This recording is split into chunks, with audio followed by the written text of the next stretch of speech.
Olá, sejam bem-vindas e bem-vindos ao Direito Digital. Esse é um podcast apresentado por mim, Ana Frazão, professora de Direito Comercial e Econômico da Universidade de Brasília, e por Caitlin Mulholland, professora de Direito Civil da PUC do Rio de Janeiro. Este é um espaço de debate sobre os diversos temas que envolvem a nossa vida cotidiana, que está cada vez mais digital. Vocês podem ouvir nossos episódios nas plataformas de streaming. Hoje vamos falar sobre narrativas intransigentes sobre a regulação da inteligência artificial. A instalação da Comissão Especial na Câmara dos Deputados para analisar o projeto de lei 2338 de 2023, que estabelece princípios, direitos e deveres para o desenvolvimento e uso responsável da inteligência artificial no Brasil, reaqueceu uma série de narrativas intransigentes que têm marcado os debates públicos e políticos sobre a regulação tecnológica. Esses discursos, em muitos casos, desvirtuam o conteúdo do projeto e dificultam a construção de consensos mínimos sobre a urgência de um marco legal claro e democrático para a inteligência artificial no país. É possível identificar, com base nas audiências públicas e em comunicados de entidades do setor e nas redes sociais de parlamentares e influenciadores, três grandes grupos narrativos que têm dominado os espaços de disputa. O primeiro é das narrativas econômico-liberais contra a regulação, o segundo de narrativas ideológicas associando regulação à censura, e o terceiro de narrativas que minimizam os riscos relacionados à proteção de dados. A primeira, e uma das narrativas mais difundidas, parte de setores empresariais e de representantes do setor tecnológico que afirmam de forma categórica que qualquer tentativa de regular a inteligência artificial nesse momento comprometerá a inovação e o desenvolvimento do país. Essa tese se expressa em formulações recorrentes como, aspas, o PL impõe encargos que podem barrar a inovação, fecha aspas, a governança proposta é excessiva, fecha aspas, a intervenção da NPD poderá afastar investimentos e sufocar startups, fecha aspas, o mercado se autorregula melhor, fecha aspas. Esse tipo de discurso vem sendo promovido por organizações como a Confederação Nacional da Indústria, CNI, a Abrascom, a Mobilização Empresarial pela Inovação, a MEI, e outras associações ligadas ao setor de tecnologia. A lógica central é a defesa de uma regulação mínima, leve e supostamente dinâmica, sob o argumento de que isso seria mais compatível com a velocidade das transformações tecnológicas. No entanto, essa perspectiva esconde um paradoxo importante. Ao rejeitar qualquer regulação ex ante, esses grupos acabam também fragilizando a segurança jurídica e a previsibilidade regulatória, dois fatores fundamentais para atrair investimentos sustentáveis e de longo prazo, inclusive no setor de tecnologia. Como bem observou o secretário executivo do Ministério da Fazenda, Dario Durigan, do ponto de vista econômico, a regulação traz previsibilidade e atração de investimentos. A crítica mais estruturada a essa narrativa tem vindo de economistas, juristas e especialistas em direitos digitais, que lembram que setores como saúde, aviação e finanças são altamente regulados e, ainda assim, inovadores. Como ironizou o Instituto Data Privacy Brasil, essas justificativas formam uma ladainha típica de lobistas anti-regulação, baseada em mitos não sustentados empiricamente. Outro conjunto de narrativas que tem contaminado o debate gira em torno da suposta intenção do projeto de censurar vozes conservadoras e de institucionalizar um controle ideológico das tecnologias. Essa linha discursiva, amplamente disseminada por influenciadores da extrema-direita e por parlamentares de oposição, costuma associar o PL 2338 a um projeto mais amplo de censura digital, ainda que o texto do projeto não trate de moderação de conteúdo nem regule redes sociais. Exemplos notórios desse enquadramento incluem Acusações de que o PL 2338 seria uma nova versão do PL da censura. Alegações de que o projeto criaria um sistema nacional de inteligência artificial para controlar plataformas e conteúdos. Declarações como a da influenciadora Bárbara De Stefani, afirmando que o objetivo seria calar vozes conservadoras. Discursos de parlamentares como Rogério Marinho, do PL, Marco Feliciano, do PL, também acusam a esquerda de tentar definir o que é verdade. Trata-se de uma narrativa conspiratória que busca deslocar o debate técnico e jurídico para o campo da polarização ideológica. Embora infundada, essa retórica tem sido eficaz para mobilizar segmentos da sociedade que já desconfiam de políticas públicas voltadas à regulação digital. Com isso, o conteúdo do PL deixa de ser discutido em seus méritos, como, por exemplo, a definição de classificações de risco para sistemas de IA, ou a criação de obrigações de transparência, para ser tratado como se fosse uma disputa moral sobre liberdade de expressão. Essa distorção já havia incorrido no caso do PL das fake news, tema de outro episódio de nosso podcast, que acabou sendo enterrado, no caso, o PL, felizmente não o nosso podcast, justamente sob acusações semelhantes de censura e controle da opinião pública. Um terceiro eixo narrativo opera por meio da relativização dos riscos associados à coleta e ao uso massivo de dados pessoais para treinar sistemas de IA. Ainda que não seja amplamente vocalizada em discursos oficiais, essa narrativa circula com frequência em bastidores parlamentares e ambientes técnicos pouco sensíveis à agenda de proteção de dados. A ideia subjacente é simples, mas perigosa. Se os dados já estão na internet, por que se preocupar em regulá-los? Essa postura minimiza os efeitos negativos do uso não consentido de dados pessoais, inclusive sensíveis, e desconsidera os riscos reais de discriminação algorítmica, vazamentos, manipulação comportamental e vigilância em massa. Em contraponto, a Autoridade Nacional de Proteção de Dados, a ANPD, tem defendido sua inclusão como órgão fiscalizador, justamente com base na sua expertise acumulada desde a vigência da Lei Geral de Proteção de Dados, a LGPD. A participação da ANPD no debate tem sido respaldada por especialistas que apontam a urgência de estabelecer regras claras de consentimento, anonimização, finalidade e segurança no uso de dados para sistemas automatizados. A insistência em tratar dados como se fossem bens livres ou matéria-prima pública ignora que a regulação dos dados não é uma barreira à inovação, mas uma salvaguarda para evitar abusos e garantir direitos fundamentais. Apesar da força das narrativas intransigentes, o debate também tem sido marcado por importantes contrapontos vindos de acadêmicos, representantes da sociedade civil, juristas e pesquisadores de IA.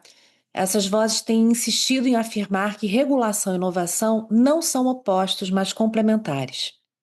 Organizações como Data Privacy Brasil, Coalizão de Direitos na Rede, Artigo 19 e representantes de startups brasileiras têm defendido que um marco legal baseado na avaliação de riscos, como o do PL 2338, permite equilibrar o estímulo à pesquisa e à inovação com a proteção de direitos fundamentais.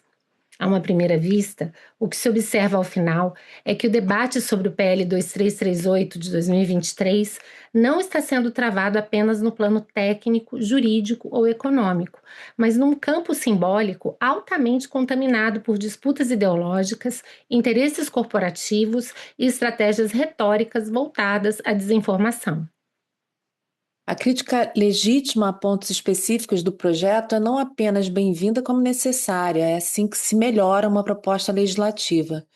No episódio de hoje, vamos discutir como a proliferação de narrativas intransigentes e desinformativas impede o amadurecimento do debate público e desvia o foco do que realmente importa: construir uma regulação democrática baseada em evidências que posicione o Brasil como um protagonista global na adoção responsável da inteligência artificial. Vem com a gente!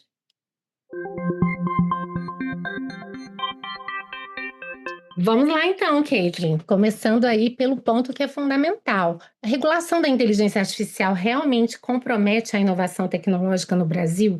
Ou isso é um mito difundido por interesses econômicos específicos?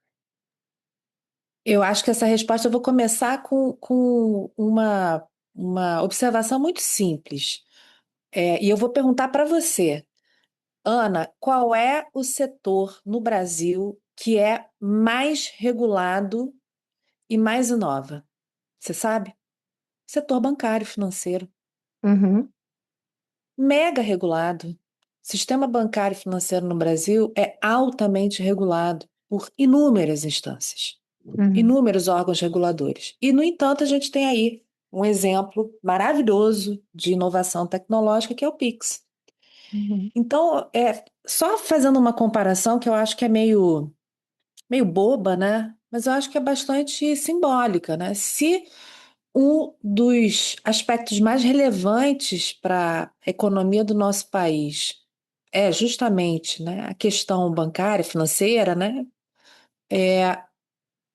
Por que que a gente inova com Open Finance, né, Open Banking, Uhum. Pix e tantas outras iniciativas tecnológicas num ambiente que é super regulado, né? Então, esse eu acho que é o primeiro comparativo que a gente faz. Ambientes regulados trazem segurança. Sim. Acho que esse é o aspecto fundamental. Então, claro, né? Existe um equilíbrio fundamental na regulação que vai ser buscado através de diálogo e debates qualificados, né? Mas a regulação por si só não deve jamais ser vista como um elemento que impede ou que atravanca, né, a inovação, ou a nossa capacidade de gerar dinheiros, né?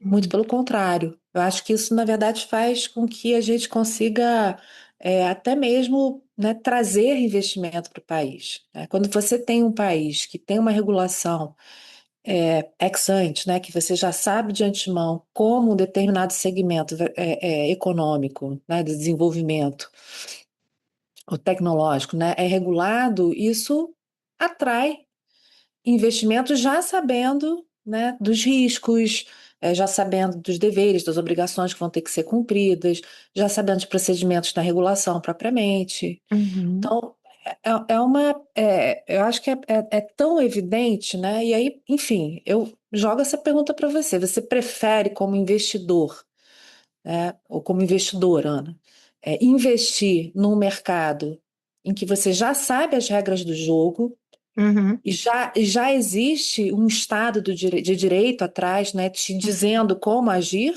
ou num espaço que é totalmente livre, em que você está absolutamente disponível para os riscos, né, de um mercado que é salve-se quem puder, né? Eu Sim. acho que esse é um pouco um raciocínio, é um mito, realmente, né? Sim, e é um mito por várias razões, né, Caitlin? O primeiro deles é exatamente porque todos nós sabemos que a própria evolução da atividade econômica, ela impõe, ela depende e impõe uma regulação a partir do momento em que a gente percebe que o mercado sozinho não consegue endereçar todas as externalidades negativas e todos os riscos. Então, a regulação ela existe exatamente para se criar um equilíbrio entre inovação, fomento à atividade econômica, mas ao mesmo tempo proteção de determinados valores, dentre os quais os direitos fundamentais. E é como você disse, nós temos uma experiência empírica a partir de uma série de outros mercados, nos quais a existência da regulação, claro, a regulação tem que ser adequada, então a gente tem que discutir, não é qualquer regulação, mas como fazer uma regulação adequada. É Mas, isso. existindo uma regulação adequada, a gente percebe que a gente consegue encontrar esse equilíbrio entre o fomento à inovação e a proteção de valores que são inegociáveis, como é o caso dos direitos fundamentais.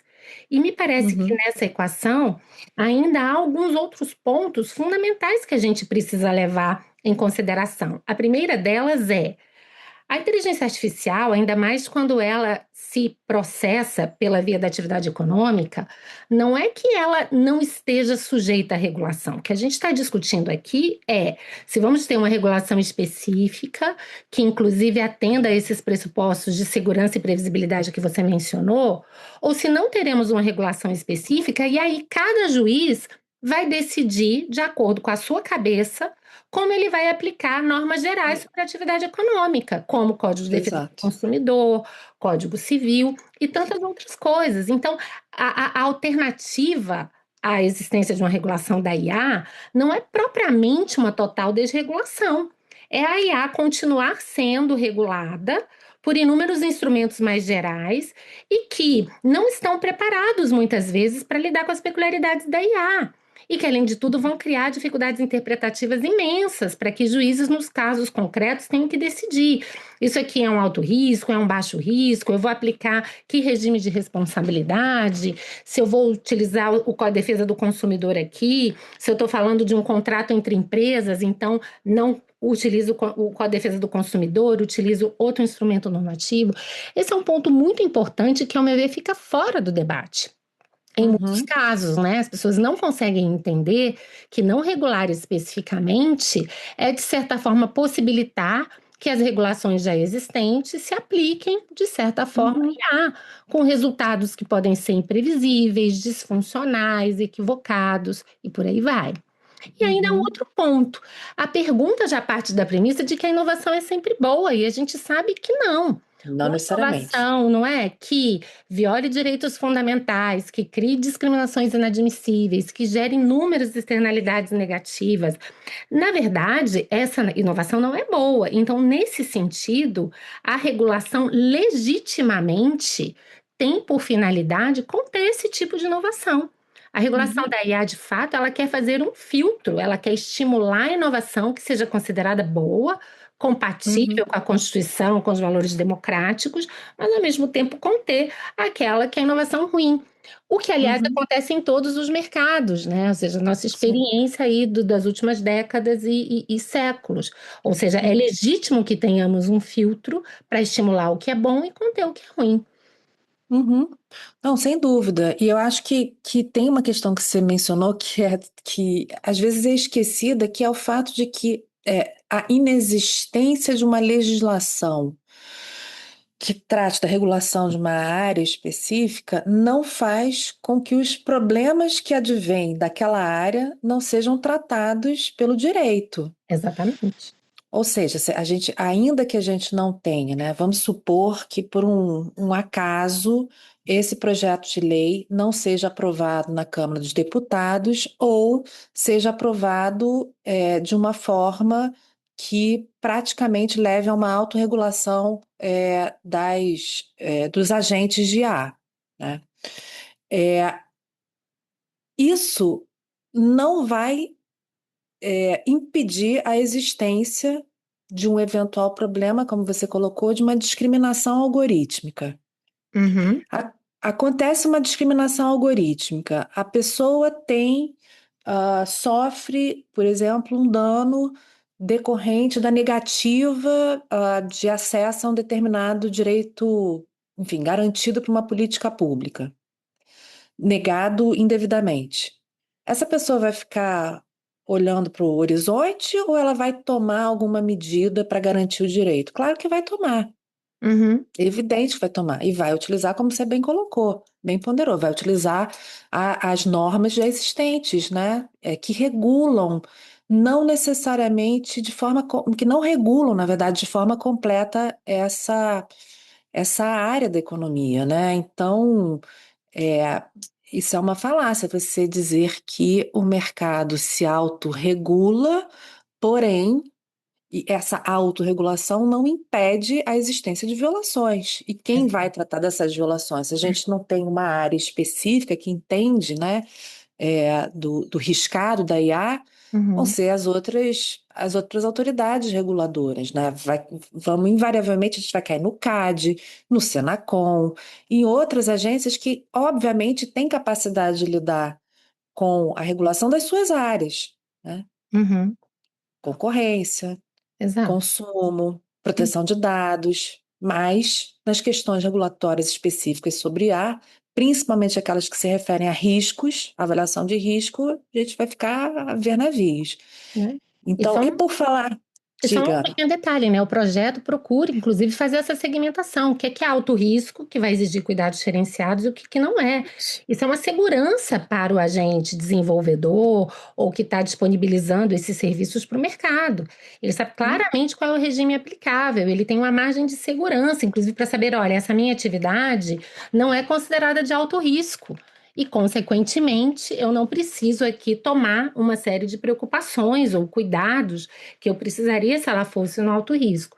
Não havendo regulação específica, tudo isso fica num ambiente de completa opacidade. Cada agente vai ter que bater cabeça e decidir por si só, né, qual seria o regime mais próximo, e nada assegura que, quando essa discussão chega ao judiciário, que os juízes confirmem as suas expectativas.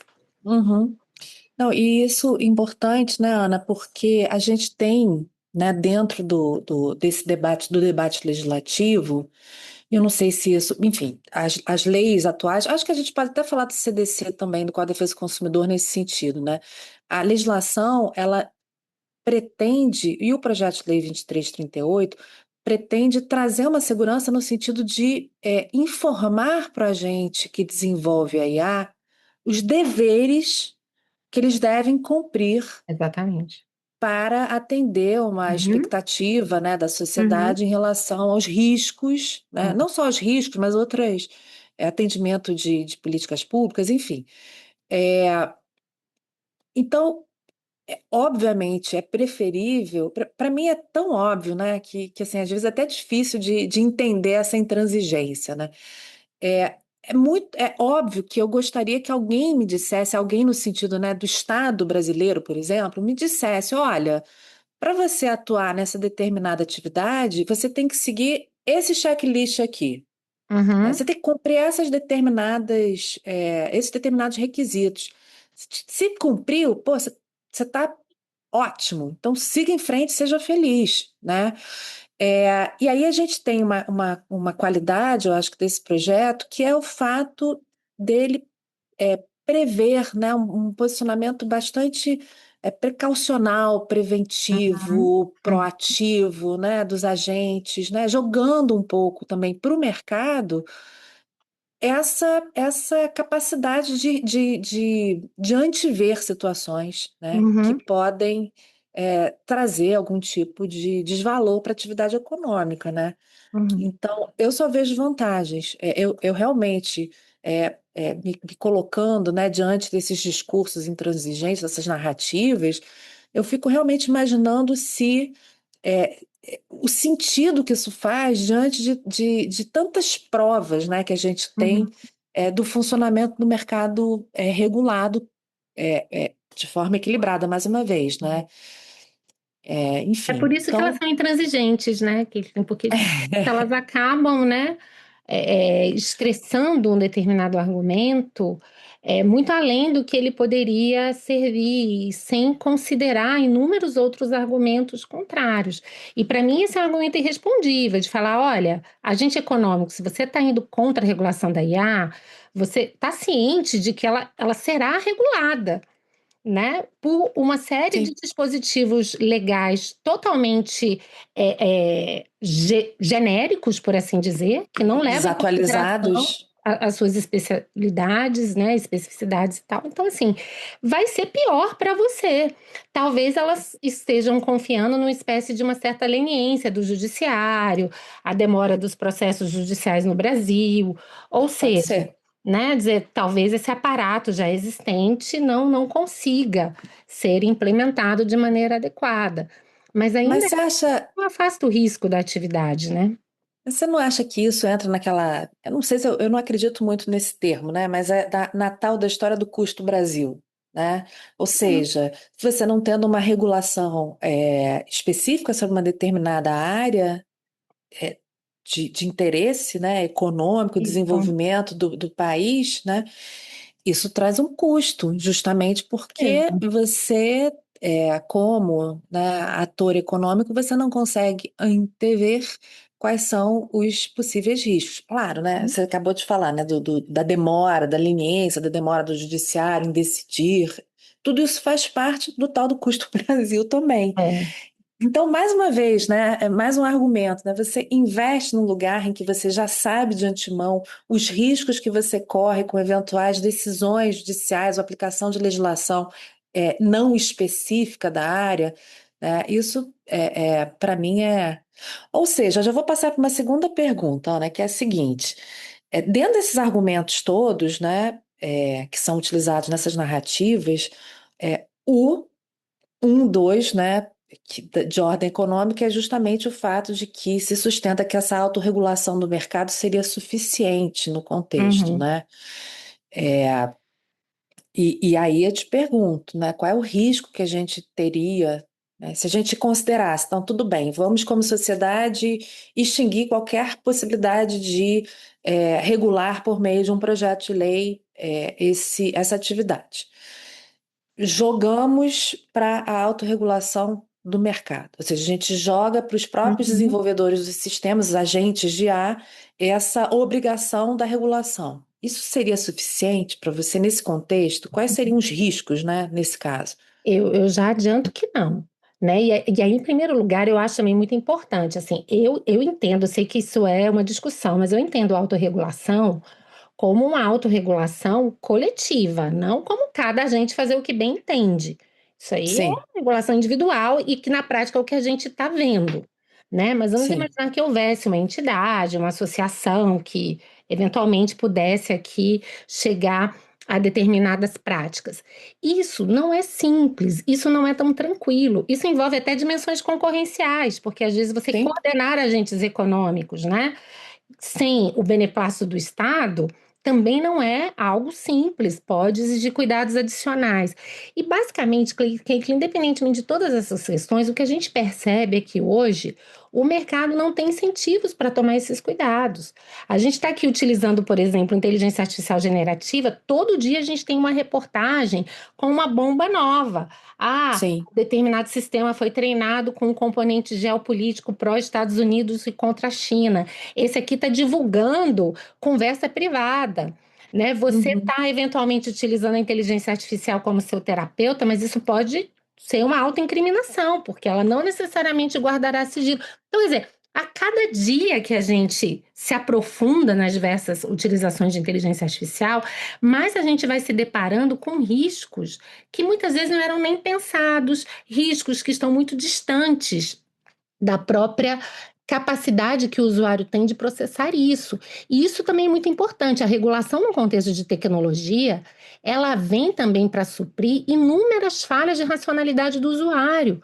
O usuário Uhum. normalmente não tem condições de compreender e fazer essa avaliação de risco. É por isso que o sistema de Verdade. mercado não funciona aqui.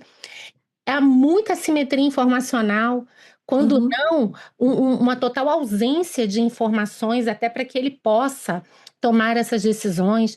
Então, a gente já tem visto, né, que os mecanismos de mercado e a autorregulação poderia ser um deles, até porque, eventualmente, o usuário decide o que é que ele quer, o que é que ele não quer. Esses mecanismos são falhos diante de serviços que muitas vezes são utilizados pelos usuários num contexto realmente de necessidade e de uma grande assimetria informacional. Recentemente, eu até sugiro para os nossos ouvintes lerem a reportagens que a The Economist dedicou à utilização de inteligência artificial na edição da semana retrasada, se não me falha a memória, que circulou no dia 24 de julho. E é aterrorizador. Se Uhum. eu acho que eu sou apocalíptica, eu vi ali depoimentos de grandes cientistas de dados dizendo: olha, se a gente deixar a superinteligência evoluir desse jeito, há riscos de extinção da humanidade. São É. esses relatos e esses riscos que nós estamos falando. E o contexto da reportagem, para além, é claro, de trazer muitas discussões, especialmente no âmbito, né, do que se chama da inteligência artificial geral e a superinteligência, é dizer que, na prática, a própria indústria ela não está tomando os cuidados, porque para ela o que importa é ser a primeira. Então, hoje a gente está tendo uma corrida, né, por uma espécie de avanço, entre aspas, tecnológico a qualquer preço. O que se quer Uhum. é a inovação, sem nenhum juízo prévio sobre se essa inovação é positiva ou não, quais são os riscos inerentes a essa inovação, em que medida ela é compatível ou não com direitos fundamentais. Então, esperar. Então, a The Economist, vamos lembrar, já que estamos falando aqui de narrativas liberais, ela é uma revista altamente liberal. Sim, sem Ela mesma dúvida. já traz essas preocupações para falar: olha, do jeito que está, não está dando, porque o mercado de inteligência artificial claramente está menosprezando riscos, está ignorando a segurança, ainda que às vezes jogue algumas narrativas no sentido de que, né, você lembra da moratória da IA e Sim. etc. E a tônica da reportagem é isso: olha, esses discursos aqui ficaram no vazio, porque hoje, diante da disputa para ver quem chega primeiro, né, em várias dessas etapas da evolução da IA, o pessoal está disposto a pagar qualquer preço. Então, a Uhum. pergunta é: a gente tem, diante de todo esse cenário, razões para acreditar que o mercado sozinho vai chegar a algum tipo de regulação? Que os Uhum. agentes econômicos sozinhos irão respeitar nossos direitos fundamentais, os nossos valores mais importantes, a questão da segurança? Não temos, as evidências, inclusive, estão apontando no sentido contrário. Então, Sim. para mim, realmente, esse tipo de discurso não tem nenhuma base assim de acoplamento, por assim dizer, com a realidade que a gente está vendo sob os nossos próprios olhos. Eu acho que a gente tem um outro fator aqui interessante, né, histórico, que é o fato de que o primeiro, não o primeiro necessariamente, né, mas o que, que nos influencia porque somos colonizados, né, o primeiro marco regulatório de inteligência artificial que nós conhecemos é o marco legal da União Europeia, Uhum, que está em vigor e que tem sido retratado, eu não sei se fielmente, tá, Ana, porque eu não tenho acompanhado verdadeiramente o impacto econômico, tá? Mas a gente tem notícias de que o desenvolvimento, a aplicação desse marco legal da IA teve um backlash, né? Foi um tiro no pé, porque o equilíbrio desejado na regulação na Europa não foi alcançado. E aí, aparentemente, teria havido uma fuga de investimentos na área da Europa para outros países, né? Na União Europeia para outros países. Esse é outro discurso, sim. né? Ou seja, né, olhem para a Europa, brasileiros olhem para a Europa, olha o que está acontecendo na Europa, backlash. Nós tivemos aí Uhum, uma regulação forte, assim como o GDPR, né? sim. Há uma regulação forte, de uma certa forma, né? A gente poderia argumentar, não acho, tá? Mas poderia se argumentar desequilibrada, e o que levou a a- uma falha de investimento ou uma fuga de investimento, né? Uhum. Então, acho que tem isso também, um certo medo, né? Olha só, gente, tem, a primeira regulação já deu ruim na Europa. Então, como é que vai ser agora no Brasil? Vai ser pior ainda, porque nós somos país em desenvolvimento, sul global, e se na Europa eles têm capacidade de desenvolvimento tecnológico, a gente que ainda não tem, como é que vai ser se tiver uma regulação forte? Mas aí, mais uma vez, né? Equilíbrio, né? Equilíbrio. Vamos buscar um equilíbrio para a gente conseguir alcançar uma regulação que seja eficiente, né? E isso, achei interessante algo que você comentou, né, na sua fala, que é a questão do argumento paternalista, né? Que é um argumento tão antigo, né? Que a regulação do paternalismo Uhum, regulatório, né? Que o sim. Estado, ao regular, está tratando todos de forma paternalista, né? E e aí eu me lembrei daquele artigo que foi escrito vou lembrar aqui, sobre o paternalismo libertário, Ah, o é, Sunstein. o Sunstein, exatamente, que é Uhum. maravilhoso esse É artigo, né? maravilhoso. É exatamente E que isso, ele e é né? exatamente isso, do Richard Thaler e do Kassenstein, Exatamente.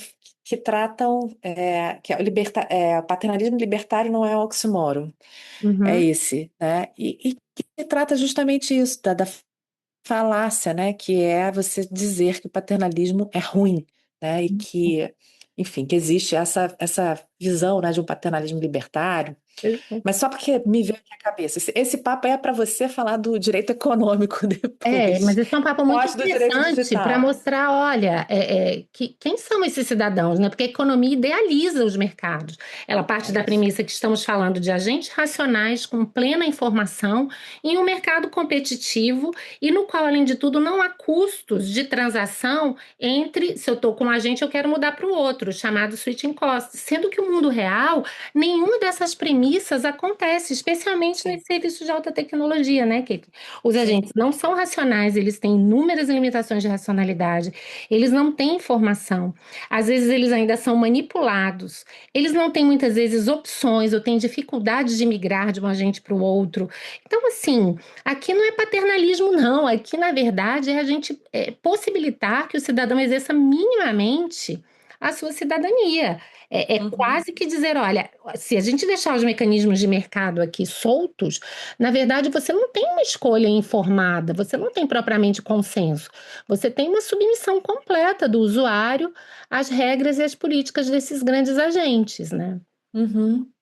E aí o que me leva a uma outra pergunta para você, Ana, que é o seguinte: a gente sabe, né, que sistemas de inteligência artificial precisam de dados, né? Sim. Dados, enfim, nem todo sistema de inteligência artificial utiliza dados pessoais, né? Uhum, Mas já que a gente está falando também da questão, né, do discurso, dessa narrativa, né? Praticamente toda ela gira em torno de direitos fundamentais, né? uhum, A pergunta que eu te faço é: o fato de a gente ter hoje sistemas de IA que utilizam dados pessoais de forma maciça, né, para a formação desses insumos, para fazer com que a inteligência artificial de fato funcione, né? uhum.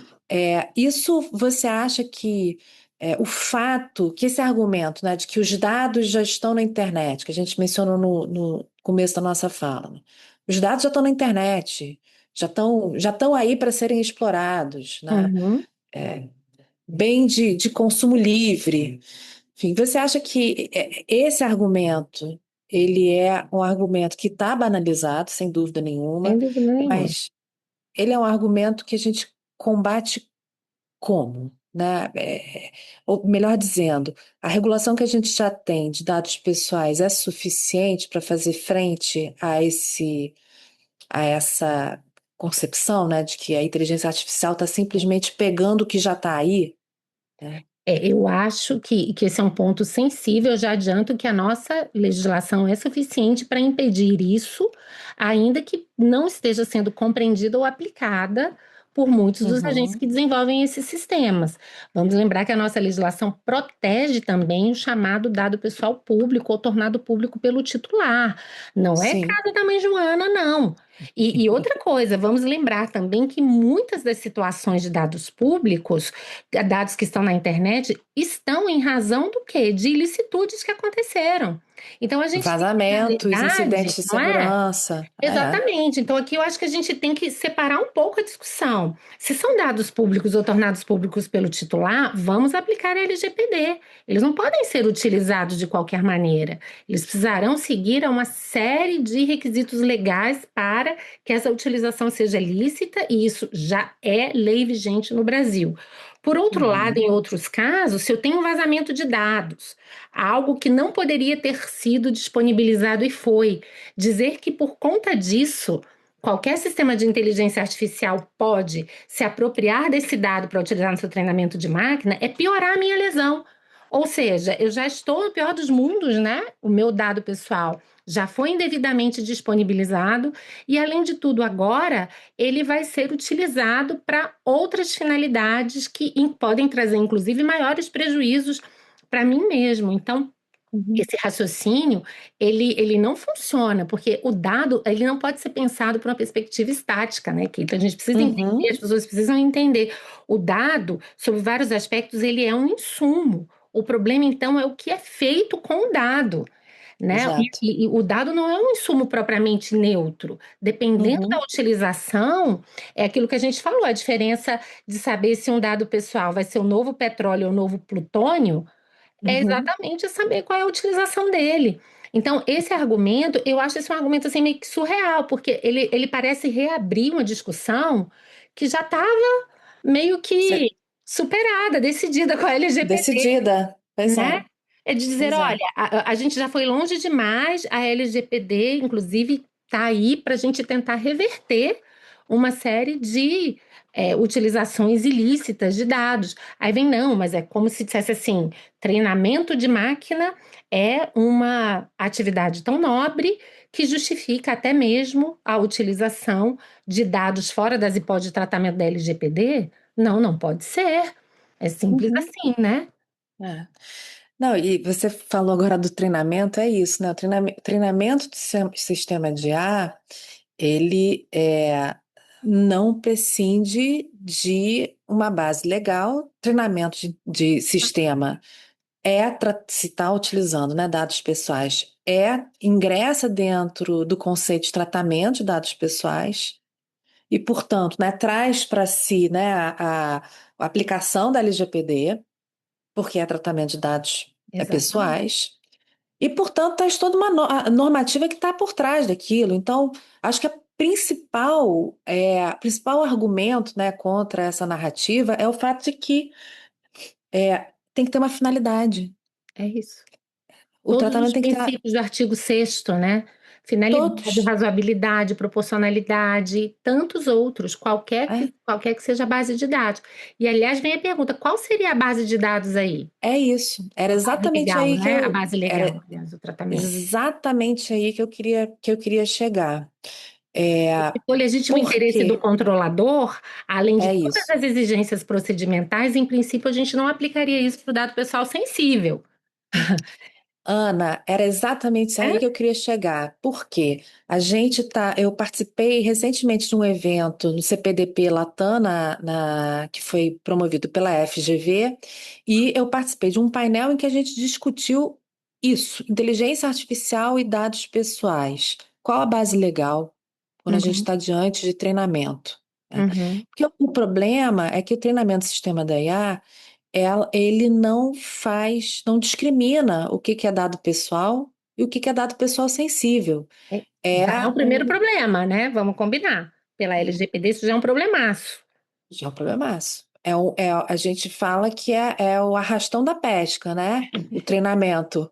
É. Vai trazendo tudo, vai vir peixe, vai vir tubarão, vai vir pneu, né? Vai vir resto de carro, vai vir Uhum, tudo, né? tudo. Então, se a gente está falando, né, que, bom, tudo bem, os dados já estão na internet, a gente está só como agente de IA, a gente só está pegando aquilo que já está aí disponível. Mas peraí, meu filho, qual é a base legal que você está usando? Por Uhum. quê? Se é dado pessoal sensível, e se é dado pessoal, eu falei isso, se é dado pessoal de criança e adolescente também, que é no melhor interesse da criança e adolescente, que pode ser realizado tratamento, qual É. é a tua base legal? Aham. Legítimo interesse não pode. Não Uhum. pode ser utilizado para tratamento de dados pessoais sensíveis. Então, ainda tem isso, né?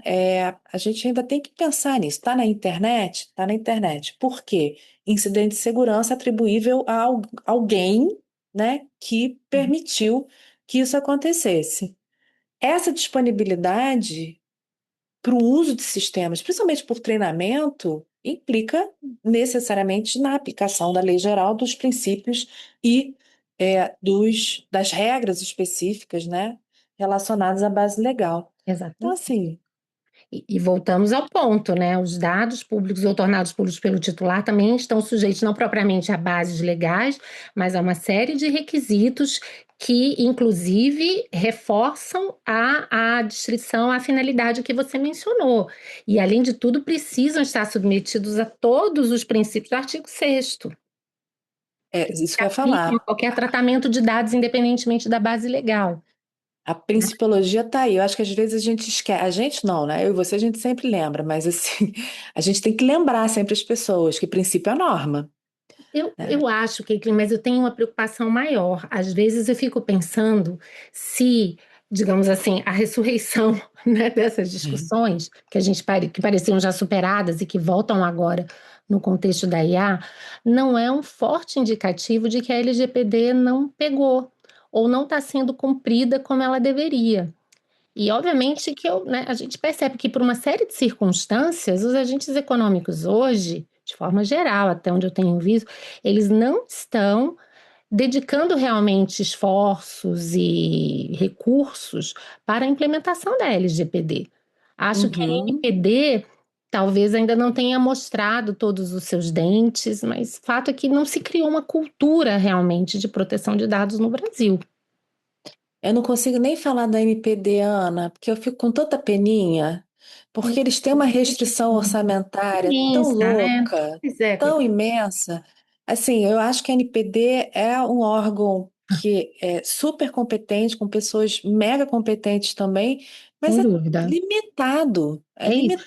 Na limitado. verdade, ela foi pensada e desenhada para ser limitada. Esse é o problema, além de tudo, né? Esse que é o problema, Não é esse que é o nem problema. algo que nos surpreende, e obviamente que eu menciono aqui com todo respeito e sem nenhuma crítica, mas fato é que não parece realmente que as pessoas temem a NPD, né? Sim, mas eu acho que é um pouco esse ciclo, né? Então, voltando para a questão da IA, né?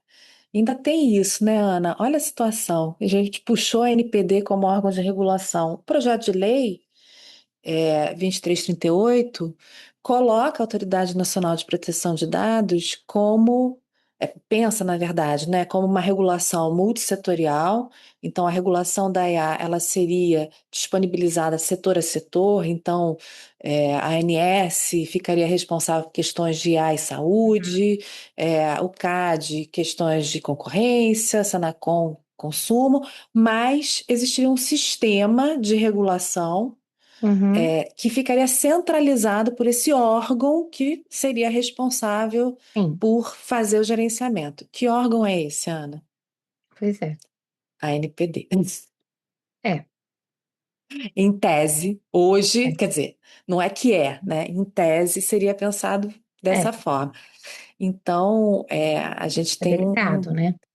um Embora eu problema. ache assim, sabe, que quando eu penso nesse sistema integrado, eu penso não apenas na parte sancionatória, os dentes a que eu me referi. Eu acho que Assim. esse sistema, ele tem uma finalidade fundamental, principalmente, isso até se conecta um pouco com algo que a gente pensou em discutir hoje aqui também, que era em que medida o PL 2338 equilibra a proteção de direitos, estímulos à inovação, a partir de uma classificação de riscos, né? Porque hoje a gente Uhum, sabe que a utilização de inteligência artificial não é algo homogêneo. E é fundamental que haja um exame muito claro, uma delimitação regulatória.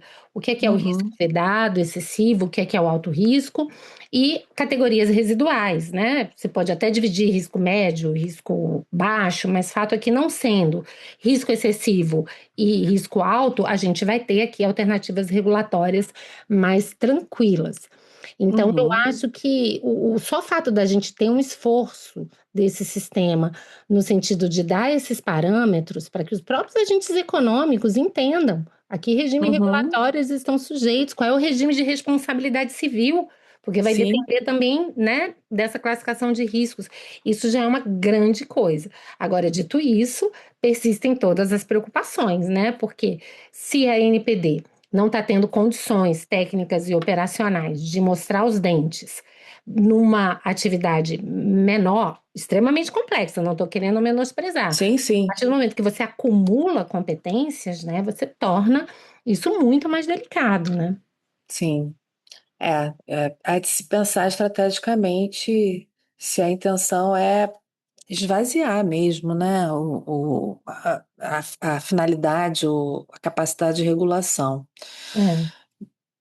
É, mas, enfim, Ana, outra pergunta aqui que surgiu para gente, né? Você acha que essas experiências internacionais que já existem de regulação de IA, de alguma forma, podem ser parâmetro, ou podem ser um exemplo a ser seguido? O que que você acha? A gente já comentou sobre o marco legal da IA Uhum. na Europa, né? A gente sabe, a China Sim. tem um marco regulatório bastante interessante, inclusive.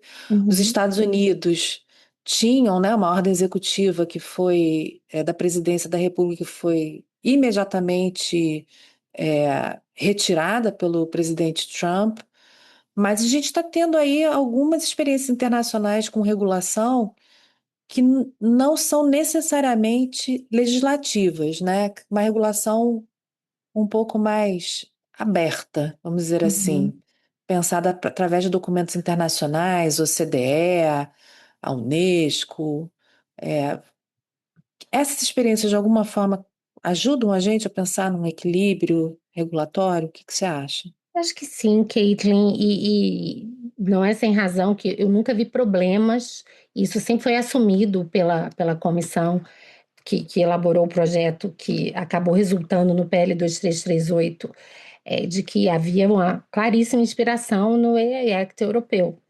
Uhum, E não vejo problemas nesse sentido, porque o que a gente tem visto é que os grandes assuntos jurídicos e regulatórios do mundo, todos eles têm uma dimensão internacional muito grande, né? Porque os problemas se colocam num plano global, os players se colocam num plano global, então a gente vai precisar muito de cooperação e de harmonização. Então, e isso vai muito além de IA, né? Se a gente pensar em questões de tributação e paraísos fiscais, questões de corrupção, questões de sustentabilidade, questões concorrenciais, você sabe o quanto eu gosto.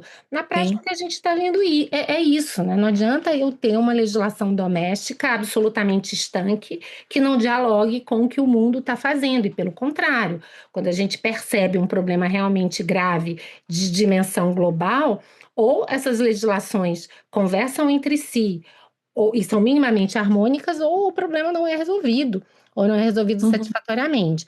Dito isso, eu também acho que é importante a gente lembrar que a gente está no sul global, que a gente está em um contexto ainda em que preocupações quanto a fomento, à inovação, são muito importantes, mas também a gente não pode ignorar que, por exemplo, questões de discriminação algorítmica num país como o nosso, se estamos falando de discriminação racial, discriminação de gênero, discriminação contra pobres, elas se projetam e se potencializam muito mais do que no norte global.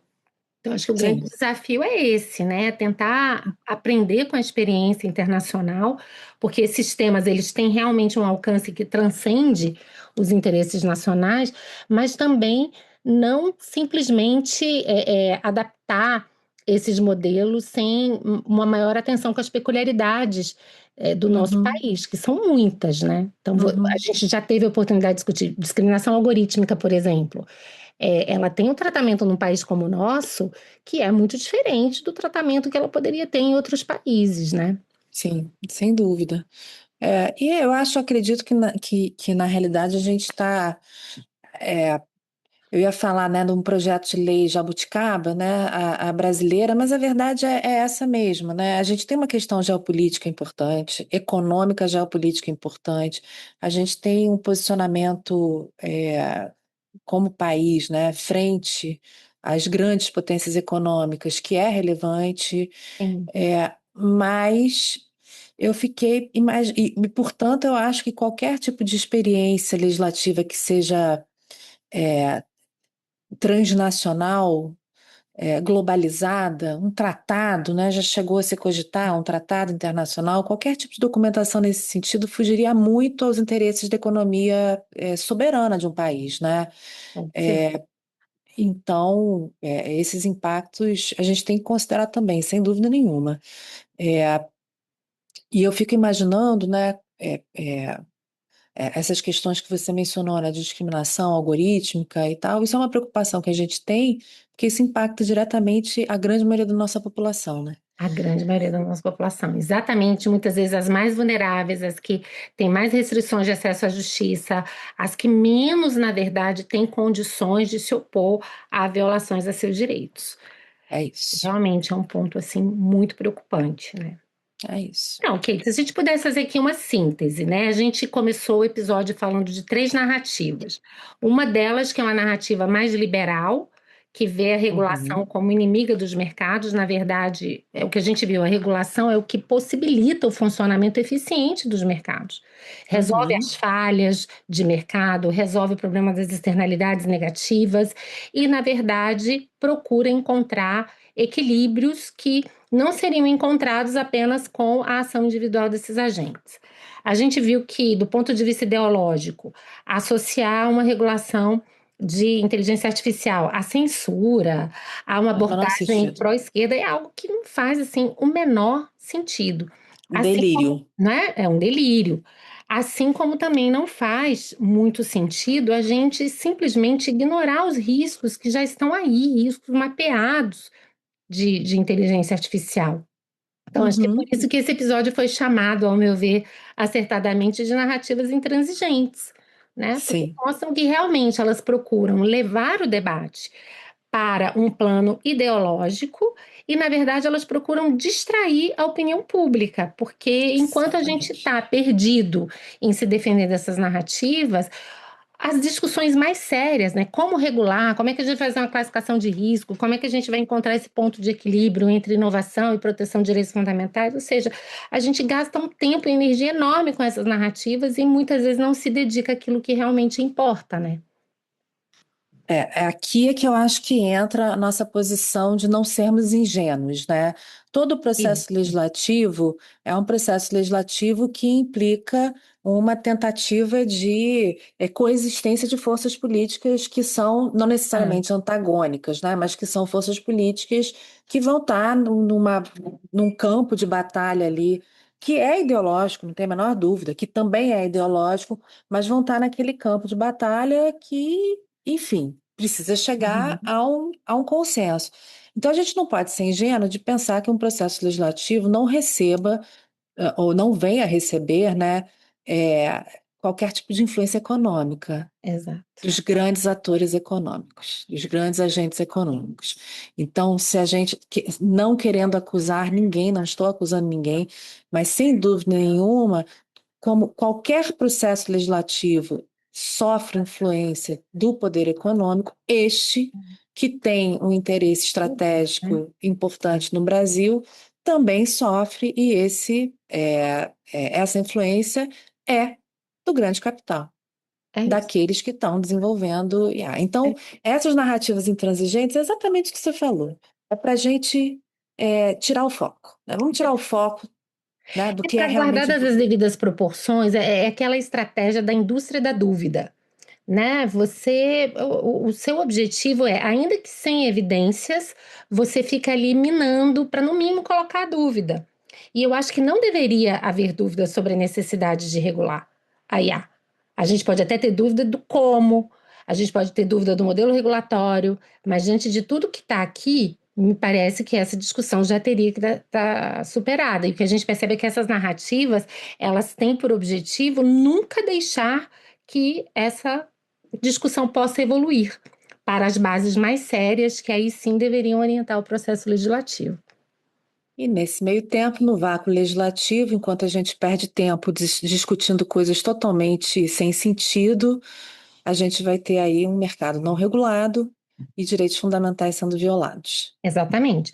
Vai servir Ou o para judiciário. empresas, porque elas vão agir, né, num ambiente sem qualquer segurança, previsibilidade, então os riscos também são muito altos, mas com é, certeza me parece que os riscos são maiores para usuários, cidadãos e sociedade como um todo, diante de uhum, tudo que já vimos hoje, né, sistemas de IA que podem manipular pessoas, que podem manipular resultados de eleições, ou seja, estamos falando aqui das coisas mais preciosas que nós temos, tanto em âmbito individual como em âmbito coletivo.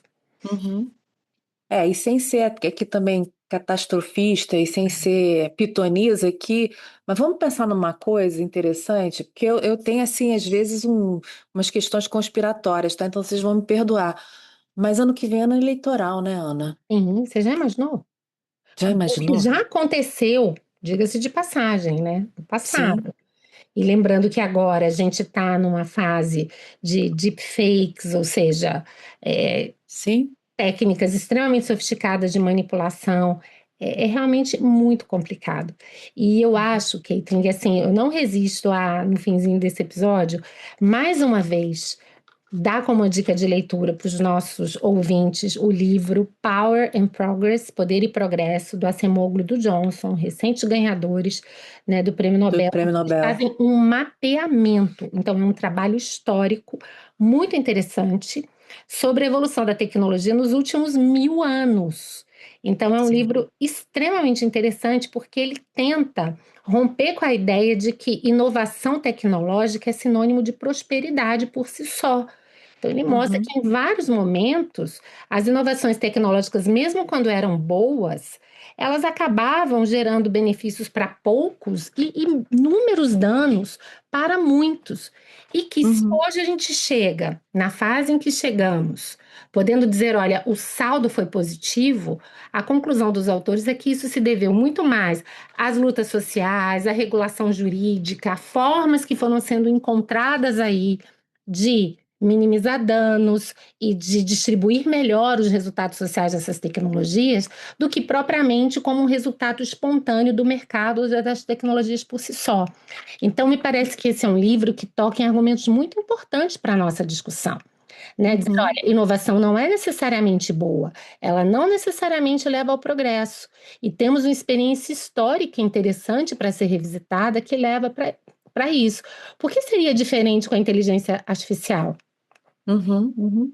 Eu acho que está na hora da gente comprar um livro, um exemplar de cada um desses e mandar entregar na Câmara dos Deputados. Tô Eu acho que brincando. sim. Já tem tradução para o português, então É, estimula ainda mais melhora, né? essa, né? Melhora, Mais. melhora. 2 minutinhos, Ana. Eu tô gravando, tá? Entrou Mas eu mais um acho que a filho gente aqui. já acabou, né, Kequinho? Fechamos? Eu Tá. acho. 1 hora, né? Então, Pode já encaminhar para o. posso já? Pode. Então, vou fechar. Não, aí você estava falando, não estava? Não, Agora? era só aquela dica mesmo. Acho que agora pode passar para o encerramento. Ah, então tá bom. Então vamos lá. Bom, então vocês viram que o papo já foi um papo que dá aqui pano para manga, já dá para 2 episódios a mais. Um episódio sobre direito e economia, do outro podcast da professora Ana Frazão também. E a gente queria agradecer vocês por ouvirem o nosso podcast Direito Digital. Compartilhem esse episódio com seus amigos e familiares no WhatsApp, no Facebook, no Instagram. Até Gente, a próxima. obrigada. Obrigada pela atenção de vocês. Um beijo e até a próxima.